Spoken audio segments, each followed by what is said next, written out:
Hello everyone. So SSC CGL 2024 को जो लोग टारगेट कर रहे हैं उससे रिलेटेड स्ट्रैटेजी, एक एक सब्जेक्ट को लेकर स्ट्रैटेजी सब कुछ बना दी है मैंने। इस वीडियो में आपको ए टू जेड सारी चीज़ें बताऊंगी टाइपिंग को लेकर। जो भी आपके दिमाग में डाउट होता है कि हम कहाँ से टाइपिंग करें, कितनी स्पीड होती है, ये डीईएसटी और सीपीटी में डिफरेंस क्या होता है, क्या ये अलग अलग पोस्ट होते हैं, क्या इनके लिए अलग अलग एग्जाम होता है, क्या टाइपिंग कंपल्सरी है तो किन पोस्ट के लिए है, एरर कितना अलाउड होता है, हम कौन सा कीबोर्ड यूज करें, क्या हम मोबाइल में कर सकते हैं, कौन से कीबोर्ड एग्जाम में रखे होते हैं, आप कितना मिस्टेक्स कर सकते हो, आपको मिस्टेक्स को कैसे चेक करना है एग्जाम के टाइम पर ताकि आप ज़्यादा टाइम ना लगाओ, और बहुत सारी ऐसी इंपॉर्टेंट टिप्स शेयर करूंगी जो आपको टाइपिंग के लिए बहुत ज़्यादा इंपॉर्टेंट है। आपको कब से स्टार्ट करना चाहिए, कितना टाइम लग जाएगा टाइपिंग को करने में, क्या आपको कोर्स लेना चाहिए या नहीं लेना चाहिए, आपको प्रैक्टिस कितनी करनी है, कब करनी है दिन भर में, मैं इस वीडियो में सारी चीज़ें कवर करने वाली हूँ। तो इस वीडियो को लास्ट तक देखिएगा ताकि आपको टाइपिंग से रिलेटेड कोई और वीडियो देखने की जरूरत ना पड़े और अपना टाइम आप वेस्ट मत करना। तो सबसे पहला जो सवाल है उसका आंसर मैं दे देती हूँ कि टाइपिंग होता कब है। तो एसएससी सीजीएल में टाइपिंग पहले प्री, मेंस और टाइपिंग के लिए अलग डेट्स आते थे एग्जाम के, लेकिन अब मेंस के साथ ही टाइपिंग होता है। तो मेंस का पैटर्न क्या होता है, सबसे पहले तो मैथ्स रीजनिंग होता है 1 घंटे के अंदर, उसके बाद जीके एंड इंग्लिश का पेपर शुरू हो जाता है 1 घंटे का, उसके बाद कंप्यूटर का एग्जाम होता है, ये 15 मिनट का होता है, ये क्वालिफाइंग होता है। इसके बाद आपको 2 घंटे का ब्रेक मिलता है, 2 घंटे के बाद फिर आपको आना होता है और आपको टाइपिंग का एग्जाम देना होता है। जो आपका मेन टाइपिंग का एग्जाम होता है वो 15 मिनट का होता है, लेकिन सिर्फ 15 मिनट का एग्जाम ही नहीं होता है, इसको करने से पहले 10 मिनट का आपका ट्रायल भी होता है। ये इसलिए होता है ताकि आप चेक कर लो कि क्या कीबोर्ड सही है कि नहीं, हर की आपका काम कर रहा है कि नहीं, क्या आपका सिस्टम सही है कि नहीं, कुछ रुक रहा है। तो जब आप ये चेक कर लेते हो तो 3 मिनट का ब्रेक मिलता है। अगर इस बीच 10 मिनट में आपको लगा कि हाँ आपके कीबोर्ड में कोई गड़बड़ है, आपके सिस्टम में कोई गड़बड़ है, तो आप उस टाइम जो भी वहाँ पे इन्विजिलेटर होते हैं उनको बोल करके आप कीबोर्ड को चेंज करवा सकते हो।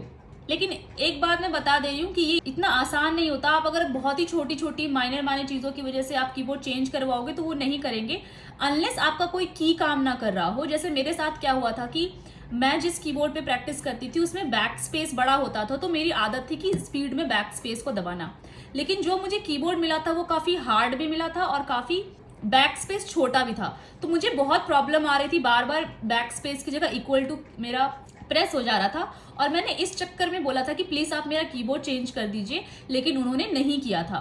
तो इन चीज़ों की वजह से आपका मे भी चेंज ना हो, अब डिपेंड करता है इन्विजिलेटर के ऊपर, लेकिन आपको ध्यान रखना है कि अगर आपको सच में कोई प्रॉब्लम है तो आप इस 3 मिनट के अंदर उसको चेंज करवा लें। उसके बाद आपका मेन टाइपिंग शुरू होता है जो कि 15 मिनट तक चलता है।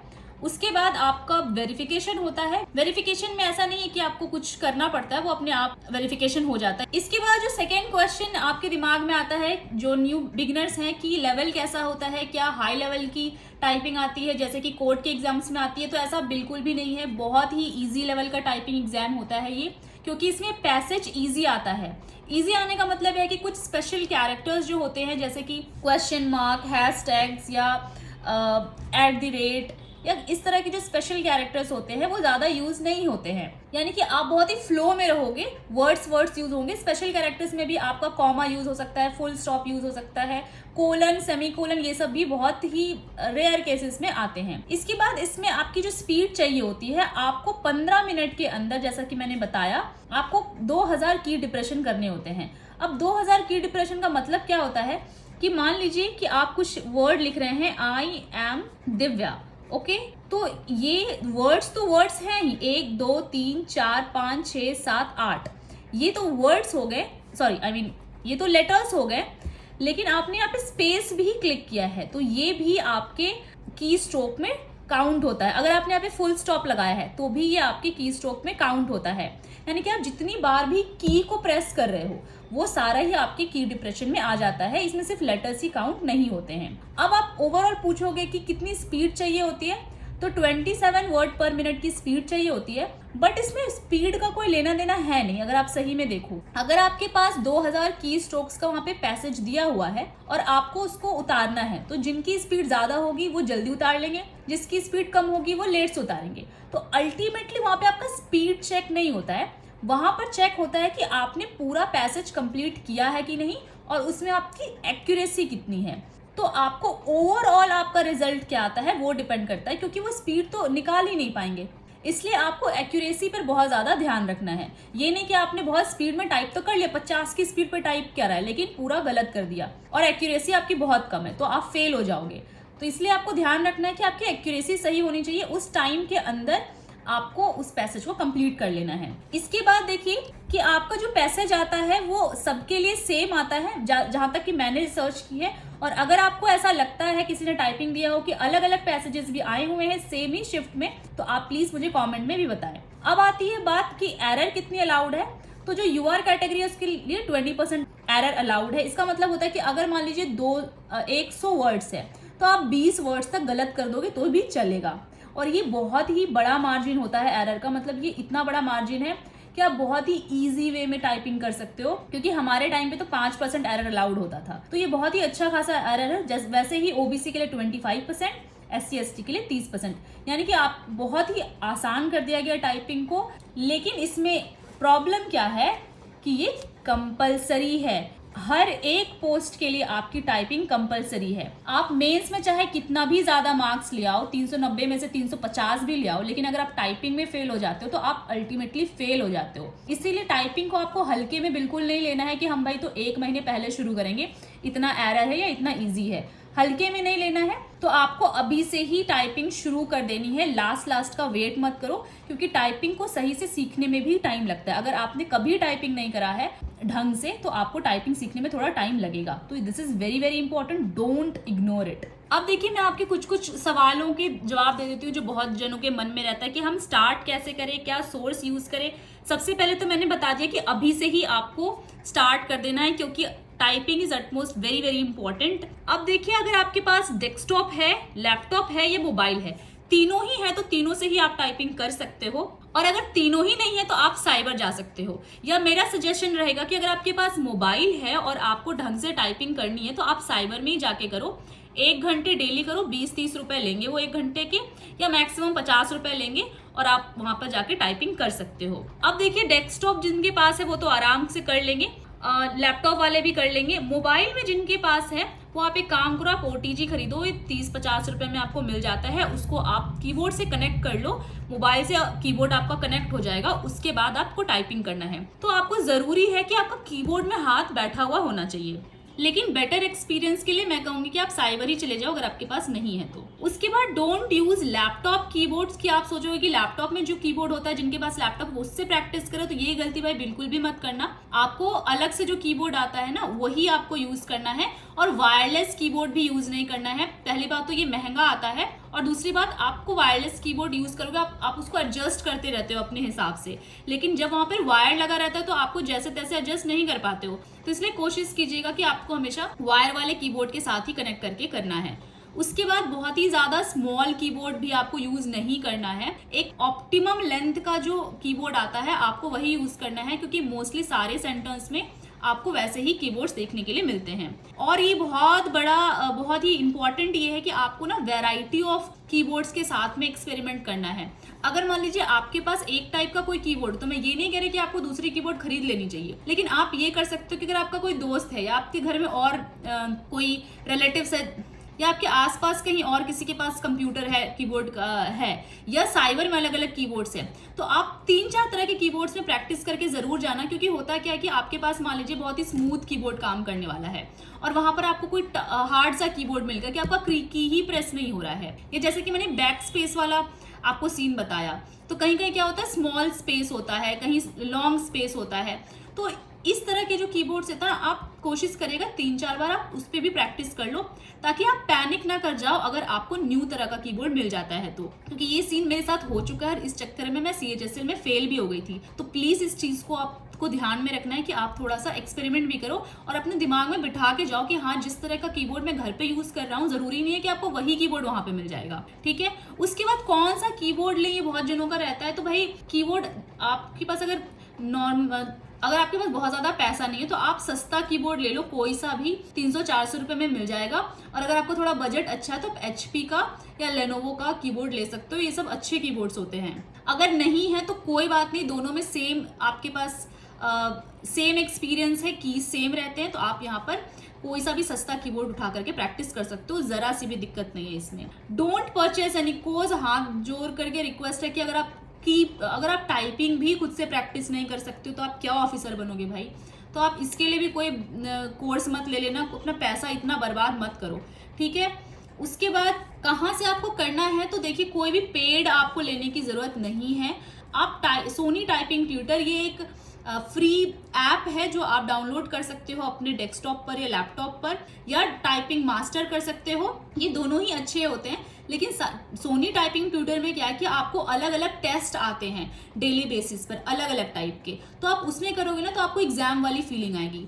और इसका इंटरफेस भी काफी हद तक एग्जाम टाइप का ही होता है। टाइपिंग मास्टर में आपको सेम ही टाइप के लेसन्स आपको हमेशा करने पड़ेंगे, तो होता है क्या कि आपको याद हो जाता है, तो ऑटोमेटिकली उस पैसेज में आपकी स्पीड बढ़ जाएगी, तो आपको एक्चुअल पता नहीं लग पाएगा। तो इसीलिए आप दोनों से ही कर सकते हो, बट मेरे ख्याल से सोनी टाइपिंग ट्यूटर थोड़ा सा बेटर है। उसके अलावा अगर आपको करना है तो मेरी स्पीड बढ़ी थी 10 फिंगर्स करके एक वेबसाइट है, आप सर्च करोगे 10 फिंगर्स टाइपिंग, तो उसमें ना 1 मिनट की टाइपिंग का वो आता है, 1 मिनट की टाइपिंग का पूरा लाइन आता है, और उससे मैंने बार बार करके किया था, तो वो काफ़ी स्मूथ होता है और बहुत ही अच्छे से टाइप होता है, और एग्जाम टाइप का ही थोड़ा थोड़ा होता है, तो वहां से मेरी टाइपिंग काफ़ी ज़्यादा बढ़ गई थी। तो आप एक बार यहाँ से भी ट्राई कर सकते हो। इसके बाद टाइम आपको देखिए, अगर आपको बिल्कुल भी टाइपिंग नहीं आती है तो 3 महीने लगभग आपको लग जाएंगे टाइपिंग ढंग से करने में, मतलब 30-35 की स्पीड पहुंचने में। आप 1 घंटे डेली का दे सकते हो। अब ऐसा नहीं कि 1 घंटे आपको कंटिन्यू टाइपिंग करनी है। 1 घंटे का मतलब है कि आपको 15-15 मिनट के सेट में 4 सेट करने हैं। अगर आप 1 घंटे नहीं कर सकते तो कम से कम 3 सेट आपको करना ही है, 45 मिनट आपको लगेंगे, तो 15-15 मिनट के सेट पे करिए, एक साथ आपको 45 मिनट बैठ के नहीं करना है। इसके बाद देखिए, बहुत लोगों का क्वेश्चन होता है, परेशान होते रहते हैं कि हाफ मिस्टेक क्या होता है, फुल मिस्टेक क्या होता है। बिलीव मी, ये जानने की भी जरूरत नहीं है, आपको इसका कोई लेना देना नहीं है। आप सिंपल चीजों को कॉम्प्लिकेटेड मत बनाओ, आपको टाइपिंग करना है, पैसेज को ढंग से प्रैक्टिस, पैसेज आप देखो और टाइप कर लो, बस इतना आपका काम है। एक्यूरेसी सही रखो अभी से, दैट्स इट। बट स्टिल मैं आपकी नॉलेज के लिए थोड़ा सा बता देती हूँ कि होता क्या है। जैसे मान लीजिए यहाँ पे मैंने लिखा है आई एम सुष्मिता शर्मा, ठीक है। अब क्या होता है, यहाँ पे एच मैंने नहीं लिखा, तो हुआ क्या कि एक वर्ड में मैंने बीच में एक गलती कर दी, तो इसको बोलेंगे हम हाफ मिस्टेक, क्योंकि मैंने वर्ड तो लिखा है बट वर्ड में कुछ गड़बड़ कर दिया। या मान लीजिए मैंने यहाँ पे स्पेस नहीं दिया होता, तो वो भी क्या हो जाता, हाफ मिस्टेक हो जाता। मतलब लिख तो रही हूँ बट मैं कुछ चीजें छोड़ दे रही हूँ बीच में। लेकिन अगर मैं सेकंड वाले सेंटेंस को देखूं कि आई सुष्मिता शर्मा, ये तो हो गया एच यहाँ छूटा, ये हाफ मिस्टेक है, लेकिन एम मैंने पूरा छोड़ दिया, मैंने वर्ड ही नहीं लिखा, तो ये हो गया आपका फुल मिस्टेक, ठीक है। तो फुल मिस्टेक में क्या हुआ कि जितने भी वर्ड्स हैं वो टोटल आपका एरर काउंट हो जाएगा, 1-2 लेटर्स आपके एरर काउंट हो जाएंगे। और इसमें क्या होगा, जितने लेटर्स है उसका आधा आपका लेटर काउंट होगा मिस्टेक में। समझ में आ रहा है आपको? तो इस तरह से होता है, बट बिलीव में इससे आपका कोई लेना देना नहीं है। इसके बाद देखिए, ये बहुत बड़ा कंफ्यूजन मैंने देखा है, मुझे कमेंट्स में आते हैं कि डीएसटी और सीपीटी में क्या डिफरेंस है। तो देखिए, बेसिक डिफरेंस है कट ऑफ का। कट ऑफ किस में, तो आप जो कंप्यूटर का एग्जाम देते हो ना, मेंस में जो कंप्यूटर का 15 मिनट का एग्जाम होता है, ये क्वालिफाइंग होता है, तो इसमें जो सीपीटी की पोस्ट होती हैं उनके लिए हाई कट ऑफ जाता है, और जो डीएसटी की पोस्ट होती है उनके लिए थोड़ा लो कट ऑफ जाता है। तो सीपीटी की जो पोस्ट है आप स्क्रीन पर देख पा रहे होंगे, अगर आपको ये सारे पोस्ट चाहिए तो आपको कंप्यूटर का एग्जाम अच्छे से देना होगा, और इसका कट ऑफ अलग निकलता है। कंप्यूटर में 20 मार्क्स लाना तो कंपलसरी है 60 में से, लेकिन अगर आपको सीपीटी की पोस्ट चाहिए तो उसके लिए अलग से कट ऑफ निकलेगी। अगर आप उनको क्वालिफाई करोगे तो ही आपको वो पोस्ट मिलेगी टाइपिंग को क्लियर करने पे, ठीक है। और डीएसटी की पोस्ट के लिए ये पोस्ट है, आप स्क्रीन पर देख पा रहे होंगे, तो इसके लिए इसके कंपैरेटिवली थोड़ी सी कम कट ऑफ जाती है। अब सीपीटी और डीएसटी का कंसेप्ट कहाँ से आया है, तो सीपीटी की जो पोस्ट थी ना, पहले होता था कंप्यूटर प्रोफिशिएंसी टेस्ट, जिसमें कि एमएस वर्ड और एमएस एक्सेल ये दोनों के एग्जाम्स हुआ करते थे। तो इनको जो क्वालिफाई करता था वही सीपीटी को क्वालिफाई करता था, और उन्हीं वो सीपीटी की पोस्ट मिलती थी। लेकिन अब क्या है कि अब ये एग्जाम्स नहीं होते हैं, लेकिन बस नाम है सीपीटी पोस्ट, एग्जाम कोई अलग से सीपीटी के लिए नहीं होता है, बस आपको कंप्यूटर में थोड़ा हाई कट ऑफ लाना पड़ता है। तो यानी कि अगर आपको अच्छी पोस्ट चाहिए भाई, तो आपको कंप्यूटर पे ध्यान देना पड़ेगा, ठीक है। तो अब ओनली पोस्ट का नेम है CPT and DST. I hope आपको ये चीज क्लियर हो गई होगी। अब देखिए मैं यहाँ पर आपको बहुत इंपॉर्टेंट चीजें बताने वाली हूँ, इंपॉर्टेंट टिप्स टाइपिंग के लिए। तो मैंने बताया टाइपिंग कितना ज्यादा इंपॉर्टेंट है, क्योंकि सारे ही पोस्ट के लिए कंपलसरी है। तो सबसे पहली बात तो डोंट टेक इट लाइटली। 1 घंटे या फिर 3 सेट्स आपको 15 मिनट के देने मैंने बता दिया। और अगर आपने अभी तक टाइपिंग शुरू नहीं किया है और आप चाहते हो अब आप टाइपिंग शुरू करो, तो देखिए 10 फिंगर से शुरू करो। कुछ लोग 2 फिंगर से कर देते हैं, भाई जिनका हो जाता है वो ठीक है। लेकिन अगर आपको अच्छे से एक्चुअली टाइपिंग करनी है, क्योंकि टाइपिंग आपको सिर्फ एग्जाम क्वालिफाई करने के लिए नहीं करनी है। अगर आप एएसओ बनोगे या आगे जाके कुछ काम करोगे ऑफिस में और 2 फिंगर से टाइप करोगे तो आपकी बेइज्जती होगी वहां पर। तो आपको आना चाहिए पूरे 10 फिंगर से टाइप करना, ताकि ऑफिस में भाई सीनियर्स आपके होंगे, कुछ बोलेंगे कि टाइप करो, ये करो, कुछ काम है, तो आप 2 फिंगर लेके बैठोगे तो अच्छा नहीं लगता ना। तो अगर आपने अभी तक नहीं सीखा है तो आपको 10 फिंगर से सीखना स्टार्ट करना चाहिए। अगर आपकी 27 की स्पीड मांग रहे हैं तो आपको ना यहाँ से कोशिश करके जाना है कि आप एटलीस्ट 35 की स्पीड करके जाओ। 32, 33 भी होगा तो कोई पैनिक करने की बात नहीं, क्योंकि एक्यूरेसी आपको बहुत मतलब लार्ज दिया हुआ है। तो आप कम से कम इतना तो आपको करके जाना है। 30 भी मत करके जाना, क्योंकि वहां पे कुछ प्रॉब्लम्स होती हैं। क्या प्रॉब्लम होती है कि साउंड बहुत आता है। जब 100 लोग बैठ करके साथ में टाइप करेंगे ना तो आपको टक टक टक टक साउंड आएगा, और जहां आपके साइड वाले आपसे ज्यादा साउंड करने लग जाएंगे तो आपको पैनिक क्रिएट होना शुरू हो जाएगा। आपको लगेगा कहीं मैं स्लो तो नहीं कर रहा हूँ। तो इसीलिए आपको करना क्या है कि हमेशा अपने आसपास कोशिश करिए कि शांत माहौल मत रखिए। अगर हल्ला हो रहा है तो होने दीजिए, क्योंकि आपको उसी में प्रैक्टिस करनी है। उसके बाद हर टाइप के कीबोर्ड के लिए रेडी रहो। मैंने ये आपको पहले बताया, मेंटली रेडी रहना और प्रैक्टिस भी कर लेना। 3 मिनट के ब्रेक में सावधान रहो। मैंने बताया कि पहले 10 मिनट का ट्रायल होता है, फिर 3 मिनट का ब्रेक होता है, उसके बाद मेन टाइपिंग शुरू होती है। लेकिन जो 3 मिनट का ब्रेक होता है उसके बाद आपको कोई बोलेगा नहीं कि 15 मिनट की आपकी मेन टाइपिंग शुरू हो गई। वो ऑटोमेटिकली शुरू हो जाती है, तुरंत में अपने आप पैराग्राफ और टाइपिंग शुरू हो जाती है। तो उस टाइम आपको अलर्ट रहना है कि अब टाइपिंग होने वाली है, ठीक है। तो यहाँ पर अगर आप इधर उधर ध्यान रखोगे तो आपका 1 मिनट निकल जाएगा, पता भी नहीं लगेगा, इसलिए ध्यान रखना वहां पे। दूसरी चीज, कुछ लोगों का कंफ्यूजन कुछ होता है, जैसे बैक स्पेस अलाउड होता है कि नहीं, ये वो, तो मैं उसके लिए रिलेटेड बता देती हूँ कि हाँ, बैक स्पेस अलाउड होता है। आप कितनी बार भी बैक स्पेस दबाओ उससे कोई फर्क नहीं पड़ता है। आपको ओवरऑल पैसेज को जैसा है वैसा करके लिखना है उस टाइम के अंदर अंदर, ठीक है। उसके बाद माउस स्क्रॉलिंग आपका अलाउड नहीं होता। अगर आप सोचोगे माउस को ऐसे करके मैं पैसेज को नीचे लेके आऊं, तो वो चीज आप नहीं कर सकते। वहां पे साइड में स्क्रॉल करने के लिए होता है एक लाइन, आप उसको पकड़ के माउस से तब नीचे वो स्क्रॉल होगा। तो इसमें टाइम आपका लगता है, तो यार ध्यान रखना कि थोड़ा स्क्रॉल करने में 3-4 बार ऐसे आपको टाइम लगता है इन सब चीजों में भी, ठीक है। तो साइड स्क्रॉल हो सकता है। टैब अलाउड होता है, जब भी आप पैसेज स्टार्ट करोगे या पैसेज चेंज करोगे तो आप टैब को क्लिक कर देना। उसके बाद कुछ लोगों का रहता है कि मान लो कि मैं यहाँ पर अभी लिख रहा हूँ, ठीक है, यहाँ तक पहुंचा हूं, अब मुझे यहाँ पे जाना, तो क्या मैं माउस से जा सकता हूँ? ऑब्वियसली जा सकते हो, आप कुछ भी कर सकते हो। जैसे आप नॉर्मल टाइप करते हो वैसे ही आप टाइप करते हो, कहीं पे भी कुछ भी कर सकते हो। बस वो स्क्रॉल वाला है कि आप साइड से स्क्रॉल करोगे, बाकी और वैसा कुछ भी नहीं है कि आप नहीं कर सकते हो। उसके बाद लाइन पर आपको स्पेशल फोकस रखना है। होता क्या है ना, जब आप टाइप करते हो तो टाइप करते करते करते करते होता है कि आप बीच वाला लाइन छोड़, यहाँ से आप सीधे इस वाले लाइन पे पहुंच जाते हो। स्टार्टिंग में बीच वाला लाइन आपका छूट जाता है, क्योंकि बहुत ही छोटा सा ऐसा स्पेस बन रहा था। यहाँ पे आपका होता है जो पैसेज दिया हुआ होता है, और यहाँ पर आप टाइप कर रहे होते, मतलब आप जो टाइप करते हो वहां यहाँ पे लिखाता है। तो आप यहाँ से लाइन पढ़ रहे हो, फिर आपका गायब हो जाता है बीच का लाइन, फिर यहाँ पे आ जाते हो। तो इस चीज का आपको स्पेशल ध्यान रखना है कि लाइन आप मत छोड़ना, क्योंकि एक बार लाइन छूट जाएगा ना तो काफी ज्यादा मिस्टेक हो जाएगा, क्योंकि बहुत सारे वर्ड्स आप छोड़ दोगे। तो इस चीज को ध्यान रखना कि लाइन नहीं छोड़ना है। दूसरी चीज आपको देखनी है कि आप ना टाइपिंग को 15 मिनट की है, लेकिन कोशिश करो 11-12 मिनट में कंप्लीट कर लो, ताकि आपको चेक करने का भी टाइम मिले, ठीक है। जैसे कि ये आप लाइन छोड़ दिया, तो ये सब आप चेक करोगे ना, तो अगर गलती भी हुई होगा तो ठीक कर लोगे। उसके बाद देखिए चेक करने का तरीका क्या होगा। ये बहुत ही अच्छा तरीका है कि कुछ लोग क्या करते हैं कि मान लो ये मेन पैसेज है, ठीक है, अब ये मान लो हमने लिखा है, तो यहाँ से मिला के एक एक वर्ड देखेंगे। तो ये चीज आपको नहीं करनी, आपको ओरिजिनल पैसेज पढ़ना ही नहीं है, आपको पढ़ना है जो आपने लिखा है। तो आप जब खुद भी पढ़ोगे ना तो आपको समझ में आ जाएगा। अगर कोई स्पेलिंग मिस्टेक होगी तो आपको समझ में आ जाएगा, अगर लाइन भी छोड़ा होगा तो कुछ ना कुछ आपको समझ आ जाएगा, क्योंकि एकदम से आपको लगेगा यहाँ से तो इसका कोई मैच ही नहीं है, मिल ही नहीं रहा।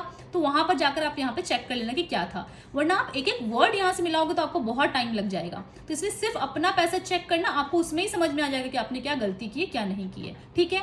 उसके बाद देखिए कि ये भी चीज आपको इंपॉर्टेंट ध्यान रखनी है कि जो आपका जो मेन पैसेज है, ठीक है, और यहाँ पर जो आपका आपने लिखा है वो दोनों का फॉन्ट सेम नहीं होता है, फॉन्ट साइज सेम नहीं होता है, ये थोड़ा सा छोटा होगा और आप जो लिख रहे हो वो थोड़ा सा बड़ा होगा। तो यानी कि होता क्या है कि आप ये जो लाइन यहाँ से चली है और यहाँ पे खत्म हुई है, तो सेम आपकी यहाँ से शुरू होकर यहाँ खत्म नहीं होगी, ठीक है। ये चीज का आपको ध्यान रखना। आप सोचोगे कि मेरा यहाँ पे जो खत्म हुआ यहाँ पे जो खत्म हुआ सेम वर्ड हो, तो वो ऐसा नहीं होगा क्योंकि ये बड़ा है, ठीक है। तो ये एक लाइन जो इसका होगा या इसका हो सकता है 1.5 लाइन हो, तो वो आपको ध्यान रखना। तो इस चक्कर में मत रहिएगा कि अगर मेरा सेम खत्म नहीं हो तो मैं कुछ गलत कर रहा हूँ या नहीं कर रहा हूँ, ठीक है। इसीलिए मैंने कहा कि आपको अपना चेक करना, आप ऐसा वर्ड मत मिलाने लग जाना, ठीक है।